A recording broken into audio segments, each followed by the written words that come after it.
思います。さて、次なんですけれども、ジュリア・ミューリ、デンマーク、出身の方、ですが、今回は、スキンケアとかメイクについていろいろ紹介すると思います。Next we have Julia Muri from Denmark, who's going to tell us a little bit about skincare. Let's go. Hi everybody, this is Julia Muri and welcome to my live stream. Thank you all so much for tuning in today. Today I will be sharing with you a little bit about what it's like to cosplay here in Denmark, and we'll also be sharing some in-depth tips on after cosplay skincare. How do you take care of your skin so you can stay younger for longer and you can cosplay straight up into your 40s? That's what we'll be doing today. Just a little bit about myself. I am the WCS 2006 representative for Singapore. Now you must be asking, what's a Singaporean doing here in Denmark? So basically, I have been living in Europe for the last 14 years since WCS. I have moved to London first for my studies, a little bit of work, and now I am a long-term resident of Copenhagen, Denmark. I've been cosplaying here as well, in the Danish weather, society, city. It's really unique. Personally, I feel that it's an amazing cosplay destination for many people.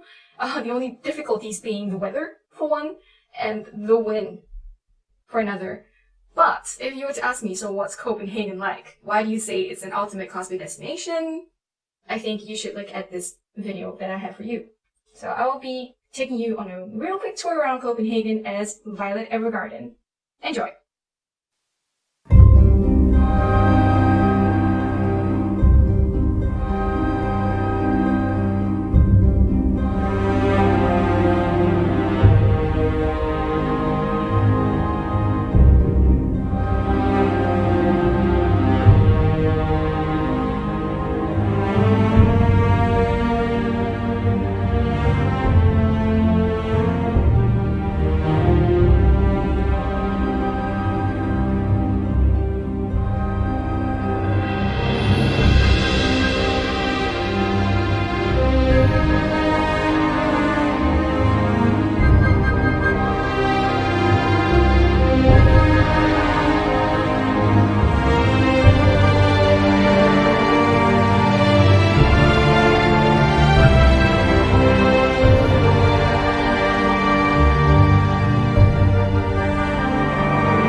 that's what it means to cosplay here in Copenhagen. Beautiful city, right? I hope you really enjoyed the cosplay video as much as we did making the video. I would like to give a really quick shout out to my friend Jessica. Thank you, babe, so much for helping me with the shooting. It wouldn't really have been possible without her. But before you decide to jump on the bandwagon and say, I want to come and cosplay in Copenhagen, there are a few things you need to take care of. I think the first thing you need to take note, it really is the Danish weather. I highly recommend that you come by during Danish summer months from June to August, because that's pretty much the only time you have a good chance at any good weather. Most of the other times, you're just going to be getting a lot of rain. Even then, during this period, you have to take note also of the wind. Danish wind speeds can be really, really high. So, be prepared to have your wig in different directions, your cosplay costume is going all crazy. That's just something you have to deal with. It's something I found to be the most frustrating thing cosplaying here outdoors in Copenhagen was the wind. That said, the general Danish public, and the Danes in general, are extremely open. They are very welcoming and very receiving, very friendly. It's generally considered okay to cosplay in public here. That said, it really requires you to practice a high level of discretion, self-discretion, and also to be aware that in Europe in general, Danish people in Europe in general, people are very, very respectful of each other's personal spaces and privacy. So sometimes when we're taking a cosplay photo shoot or video and we manage to get people into the screen, sometimes people may say, hey, could you please delete that video? Please do so, because over here we do hold other people's preferences and their personal privacy in high regard. So when you're taking a video footage, it's better to try to not capture other people's faces straight on, unless of course they walk into the video, and then that's not something we can do much about. But it's always polite to ask before you decide to shoot anywhere. That is the same for when we enter shops. We always ask, is it okay if we take a few footages here? Most of the time they say, yeah, sure, welcome. As long as you don't trouble my other customers and guests, you're more than welcome to. And that's how we actually get our shots. And generally people are, as mentioned, very, very welcoming and very open. You do get stares. You get stares. But that's only because people are just so curious. Oh, what is it you're doing? This looks amazing. You get kids coming to you. Can I take a photo with you? That's just generally how the Danes are taking on cosplay. So if you do want to come by, feel free to. Denmark will always be open to you for cosplay. That said, we'd like to jump straight on into today's actual content, which is on after cosplay facial skincare.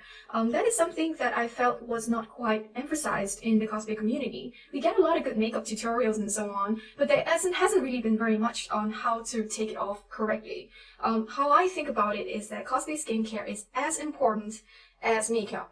Right? If you can put on good makeup, you need to know how to take them off the right way. As you were to keep putting heavy makeup on your face, your skin tends to age a lot quicker. So if you want to cosplay for longer, to stay young and fresh for longer, it's extremely important you start practicing these tips right now. It does not matter if you're below the age of 20, 25, 35, these steps and these products I'm about to show you will apply to all age groups and will apply to you all the way past 40. So that said, this is something I see very often used in conventions because it's easy to carry around, because it's so easy to just wipe it off. But the cleansing wipes are probably the most detrimental thing you can do to your skin, removing makeup. When I see people using it, they tend to rub really hard on their skin and tend to pull as they go. And that's not something very good for your skin. You're going to end up getting wrinkles before the age of 30 if you keep doing this. So I'm going to give you a real quick basic line on how to clean off your makeup. Right? We'll first go into the basic steps. Essentially, in cleaning your face, there are only 3 very basic steps. Well, cleaning skincare, 3, right? So if you're a new cosplayer or you have just started on skincare and you're not sure what this is all about, you only need to do 3 things. The first thing you need to do is cleansing. The second thing you need to do is moisturize. And the third thing you need to do is this amazing thing called sunscreen. Most of the time, people avoid this step or forget this step, but this is the most essential step number 3. So we're going step by step. These are the 3 things we're going to do. After we're done with these basics, that you all have to do anyway, I will start talking about the add-ons. So we go with the first 3 and then the add-ons. Add-ons would be stuff like serums, essences, masks, exfoliation. That is what we'll do only after. I'll first give you the 3 basic steps. So if you're a lazy cosplayer like me and you just want to do the most basic to protect your skin, go for the first 3. So we start with cleansing. For this, I have a video to show you on how to cleanse. So we're going to watch that and I'll explain as we go. First step, you'll take a cotton pad, and this is one of the makeup removers I highly recommend from Clinique called Take the Day Off. It's an oil-based cleanser. All you need to do is dip it 3 times into your cotton pad, put it onto your eye area, and hold it in there for about 10 seconds. After 10 seconds, you just need to lightly twitch around or slightly rub to remove your lashes, and put it back on again for another about 6 to 8 seconds and pat as you go to let the solution absorb into your skin. Lightly, very gently, slightly rub the top, and then remove the makeup. It's as simple as that. And there you go. The next thing you need would be cleansing gel. You need this to remove the rest of the makeup from the parts of your face. All you need to do is just rub it into your skin like so, like a cleanser. Just keep rubbing and remove and shed all that makeup, let it all melt on your skin, and then just rinse off with water. Pretty straightforward. There you go. You can also use cleansing oil, by the way, during this period of time, but I can talk more about that later. So just get it all around. And next up, after washing your face, you use a cleanser. I use the Kiehl's cleanser, the cucumber one. That's very, very gentle. And I used an exfoliating tool, this plastic thing you can get from Sephora. It's probably only about I think about $6 or something. And you just need to rub it all around your face like that. Really straightforward. Just smudge it around. Remember to be very, very gentle when you cleanse. Just take it all in. Get this pores. So these small parts of the little exfoliator, you rub it on your skin, and for the thicker parts, you just use it around your eye area. But when you do so, just be extremely careful, be really aware. You have to be really careful and gentle when you're doing the rubbing. Do not try to put too much force. Just let it glide along the surface, and it will ensure to shed everything. Then you just pat dry. Don't rub your skin, just pat it with a towel to dry your skin off. And that is the correct way of cleaning off your makeup. Essentially, in cleansing, you have 3 very important steps. The first you need to use is a gentle eye makeup remover. Why? It's because the skin around your eyes and the skin around your lips are the thinnest as compared to other parts of your face. So if you use a normal makeup remover on these parts, you're essentially damaging your skin in those areas. So it's really important that you use a gentle eye makeup remover to remove these parts, followed by a normal makeup remover to shed makeup away from the other parts of the face. So these 2 parts form the makeup remover part. After you have finished cleansing off the makeup, you need to remember that the makeup remover is still on your face. So you do need a normal facial wash. The one I recommend is, of course, the one from Kiehl's. That's a gentle cucumber cleanser, but you're more than welcome to use other types of cleansers that's more suitable for your face. That said, facial wash is pretty standard. What does the facial wash do? It essentially removes the removers. I know it sounds complicated, but really it's quite straightforward. You remove the makeup with your makeup remover. You remove the remover with your facial wash. Only then can you say that your skin has been properly cleansed after getting rid of all of your makeup. If you do so, your skin is going to be able to retain its elasticity and texture for a long, long time to come. Now, if you do not clean off your makeup, what's going to happen is your makeup is going to sit on your top layer of the skin and it's going to be absorbed underneath your pore. You do not want that. So it's really important that you watch these 3 steps and you do them your due diligence. It's really important. After you finish cleansing your skin, what's up? The next step you really do need is the moisturizer. Now, in this moisturizer step, I highly like to recommend people to use 2 steps rather than just 1. And the first step you need to use is a toner.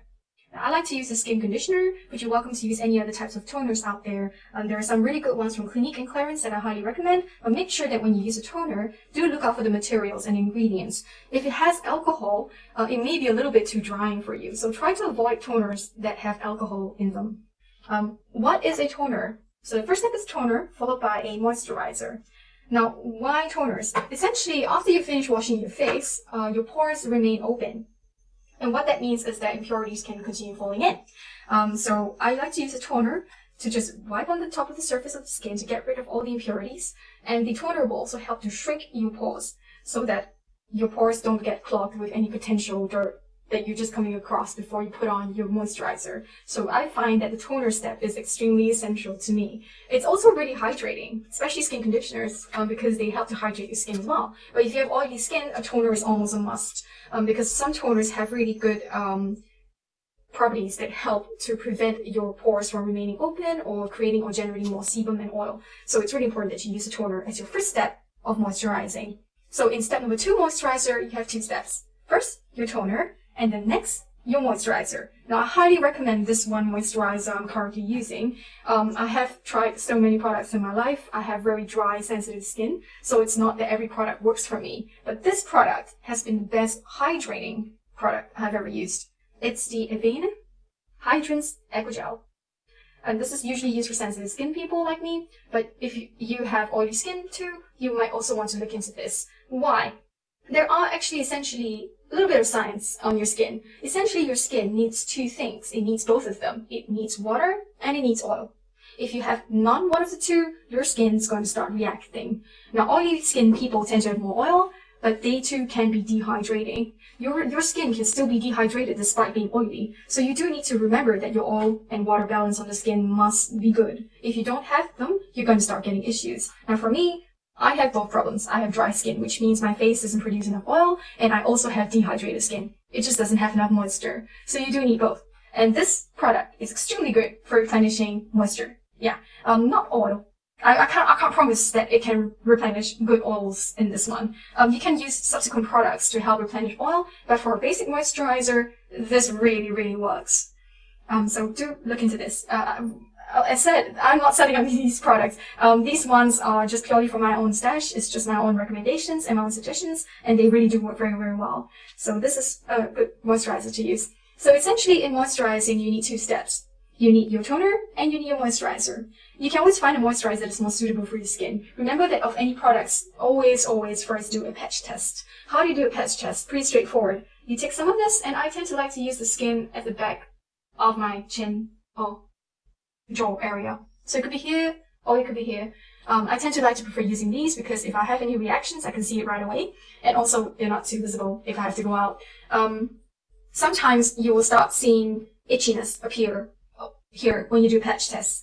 Itchiness is never a good sign on your skin. A little bit of tingling is okay in certain products, especially the exfoliating ones. Tingling means that sometimes the skin is just reacting to some substances, but it should not itch and it should not burn. Now, if you start feeling itchiness and burning sensations, that product is not for you. Stop it right away. So essentially, we have just covered cleansing, which takes up 3 parts: gentle eye makeup remover, and facial wash. After cleansing, you need your moisturizing, which is your toner, followed by your moisturizer. After moisturizing steps, we then use step number 3, which is very straightforward and simple, your sunscreen. Now, once again, I'm not selling this product, but I have very sensitive skin, and I also have a kind of an allergy to SPF products. But this SPF product has been the best. It has not caused any rashes. It hasn't caused any reactions on my skin. So if you are having some sensitive skin issues or irritational skin issues, I highly recommend this sunscreen cream from Evan. This is how it looks like. It's almost like a makeup base. It looks like creamy like that. You just rub it in. It also looks a little bit brightening. You can also use this as a makeup base. I highly, highly recommend this sunscreen. I'm loving it so much. This is your essential step number 3. Do not leave your home without your sunscreen. Now, you can do the other first 2 steps before you go to bed, but if you're about to leave your home, make sure you apply step number 3, your sunscreen. What does sunscreen do? Sunscreen helps to prevent uneven skin tones. Like, if you were to see this section of my skin here, I have uneven skin tone. That's because I could not use many SPF products due to my skin irritation issues, and due to that, I've been slacking off on my sunscreen for many, many years. And now, you can see uneven skin tones. Not even makeup can cover uneven skin tones. So save yourself the trouble. Start young. Start when you're already kicking off cosplay. Put on your sunscreen. That's going to save you so much money and time and your beauty 10, 15 years down the road. Keep cosplaying. So next up, I will now talk about add-ons. What are add-ons? You must have entered Sephora, go to all these huge makeup counters, these facial cleansing areas, and go, what's all this stuff? Essences, lotions, emulsions, serums, masks. What's all this science? Now, I'm here to break it down for you. It's pretty straightforward. There are a couple of steps on how to use them, and I'm about to show them to you. But before that, there is always one rule we apply to all these subsequent add-ons. Now, add-ons, such as essences, they come in different, fluid types, right? I'm not sure the right word for it, but I'll call it fluidity, right? So essences tend to be a bit more watery. Usually we call these the light types, light fluid types. And a moisturizer, as the one I first previously showed you, right? It's more cream-based. It's a bit more creamy, a bit more sort of like it's got a bit more body to it. So it's a bit more like cream-based like this. Whereas your essences are more watery. They're literally like liquid. So what we like to do in our add-on section to the moisturizing section, we like to apply the light stuff to the heavy. That is the one step to all when it comes to add-ons. Now, the add-ons will only apply to your moisturizing regime. It does not affect your cleansing nor your sunscreen. It is just expanding that moisturizing part a little bit more. What does that mean? So if you're just a basic what am I talking about? If you are a young cosplayer or if you're just starting off, you go with the baseline, which is just the steps I've currently already introduced you. Now, in moisturizing, we have the toner and we have the moisturizer, right? So far. Now we're going to add something in between these. We're going to add 3 or 4 steps more. And I'm going to show you what these 3 or 4 steps more are in this current following video. So stay tuned for a little second while I get it up. There we go. So the first step is the toner, as we've already mentioned. The skin conditioner is what I like to use. You make sure you soak your cotton pad really well. This is really important. Do not skimp off on your toner. Set it really well, spray a lot of it, wipe it all around your face, and make sure you take the parts also on your neck. The skin conditioner also has a second usage. It can be used also as a facial mist, and I like to do that also just after I finish cleaning my face. So the first step up, the lightest of all the add-ons, would be your essences. The essence usually comes in a very watery type texture, so I like to just drip them on my face like so, and only take the T-zone areas. The areas where the pores tend to be larger. That would be my primary focus of my essence. And then thereafter, take the rest of the face. Do not apply to your eyes and your lips area. Remember that. Next up, we have the serum. Serums are a little bit more sticky. They have a bit more body to them. What I tend to like to do is to prefer to focus them once again on my T-zone areas where my pores are at their largest. This would help to shrink them as well. Next up, we have the eye creams. This brand in particular, I will talk about them later. This one from Clarins is extremely good for fine lines under the skin. As you can see now, under my eyes, the eye bags, I have a couple of lines. You just need to apply them in little drops and just dab them from the center of the skin, center of the eye, towards the end of your eye and back again. So just do it really gently. This is another product that I like to use, the niacinamide drip from The Ordinary. This is something that has a little bit more body to it. I'll explain a little later what this is. But basically, I too, once again, like to focus on my cheeks and the areas where I have huge pores, like the front of my forehead, and also fine lines like wrinkles. But do not put these on your eye area. Then finally, after all your regime is done, you can then put on your moisturizer. Sometimes what I like to do is combine the niacinamide into my moisturizer. You can also do that. Just put 1 or 2 drips into your moisturizer and apply it all around your face for an all even spread. And before I forget, there's one thing you really need to do when you're applying your moisturizers or your toners and all that. The really key step is to pat them in, not just smush them in. What I mean is this, yeah? You do not just rub them into your skin, because rubbing them is not really going to get them into your pores. I find that cleansers or, moisturizers get absorbed better when you actually pat them in. It gets them right into your pores, and it really helps the absorption rate. So this is really an important step. That's why you see that in that video I did so much patting whenever I apply any of these moisturizing steps. So the first step we have is the essence. The lightest of the lightest of the light essences. The watery ones go on first, after your toner. The toner will help to remove remaining impurities, prep your skin to be ready to absorb new stuff. So first up, essences. After your essence, you put on your serums. Serums have a little bit of a higher body, and so then I prefer to put serums after my essences. There really isn't a 100% you have to do this and you have to do that next, but this is just something to help you so that the skin can absorb the lightest to the thickest. Kind of like layering them on, you can think about it, right? So the first is essence, then the serum. After the serum, you can then put on a mask.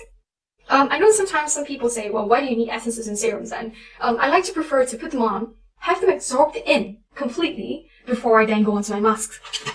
You can avoid the rest of your steps if you put on a mask before you go to bed. This is also another mask I also do recommend. It's also pretty affordable for those of you who are starting off in cosplay. You can get this quite easily in Japan, and they don't cost very much. I think it costs me about 300 or 400 yen for this entire pack. This has enough for 7 sheets, I believe. About 7 of them, or was it 10? Yeah, so you can use this on a daily basis. It's rice masks. And what it also does help for Asian cosplayers is it also has a really good brightening effect. Way! So this mask really helps to moisturize, also helps to oil your face, the correct amount of essences on your face. So you can use this. It's kind of like a one-stop oil. If you're really lazy, like me, what I like to do is I put my toner and I immediately just slap on my mask.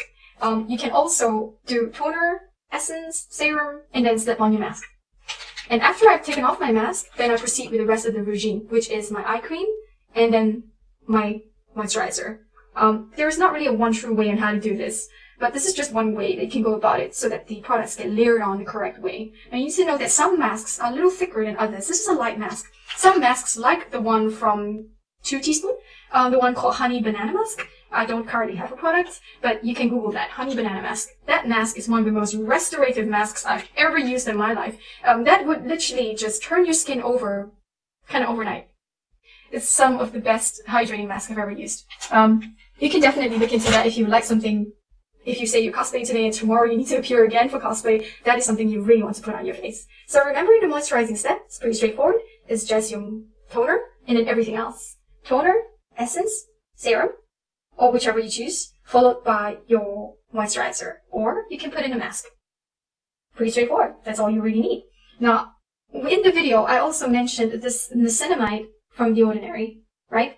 This product is a little special. I'm just recommending this for people who already have a certain induction into skincare in general. What this essentially is a highly restorative ingredient that can help improve the rest of your regime so far. So I do like to apply this to my moisturizer to have better effect. This is generally only recommended for those of you who are age 25, 30, and above. Do not use this if you are below the age of 25. You do not need this. This is only for helping with the skin turnover capabilities and absorbing that.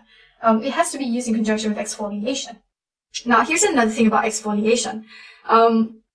That's another step up. There is quite a lot of science into exfoliation. I'm not sure if I should talk about it, but I think it's also essential to let you know that you do need to exfoliate your face.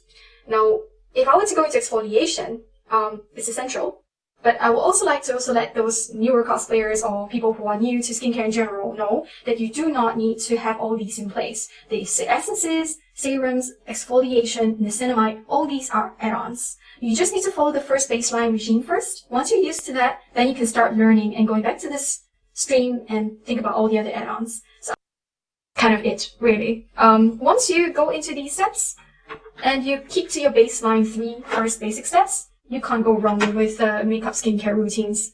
So I really, really hope that this stream has been very informative. Probably even, I hope, educational to some degree. But if you have any further questions and stuff, remember to shoot me below, just if you have anything. I would really love to answer them at some other point. You're also welcome to contact me on my social media, and I would really love to answer any of your questions regarding skincare. And that is really all for my stream. Next up, you will get a whole bunch of awesome content from 3 very amazing ladies of the Netherlands. So remember to stay tuned for that, and I'll see you some other time. All the best. Have fun. See you.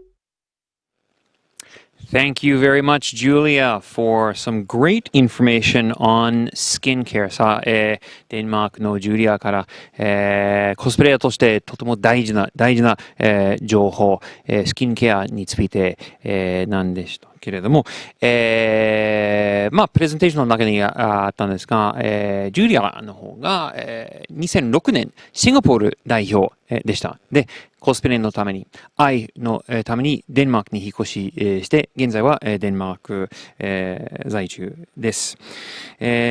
もう一つ、ここを撮影しているスタジオなんですけども、テレビ愛知の方なんですが、世界コスプレサミットがテレビ愛知から生まれたイベントで、私は2003年から最初のイベントから参加してるんですけれども、今年のコロナウイルスの、年で元の、場所に戻ってきたっていうのが非常に、深い意味を持つ、と感じます。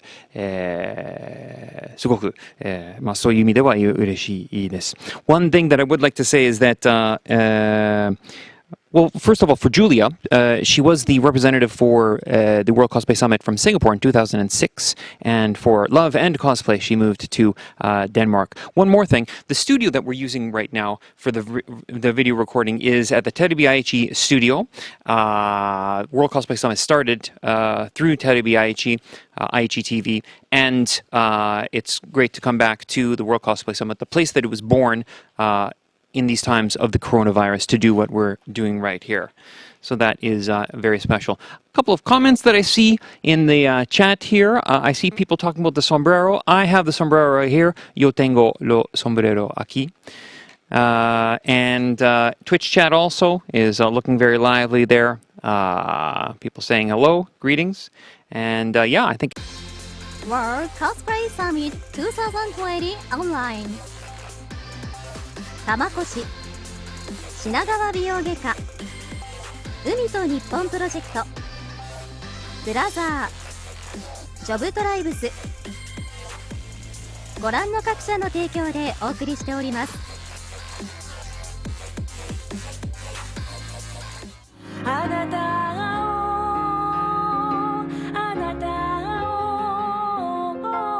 愛しく覚えた時にあなたと暮らすこの海を私は好きになりました。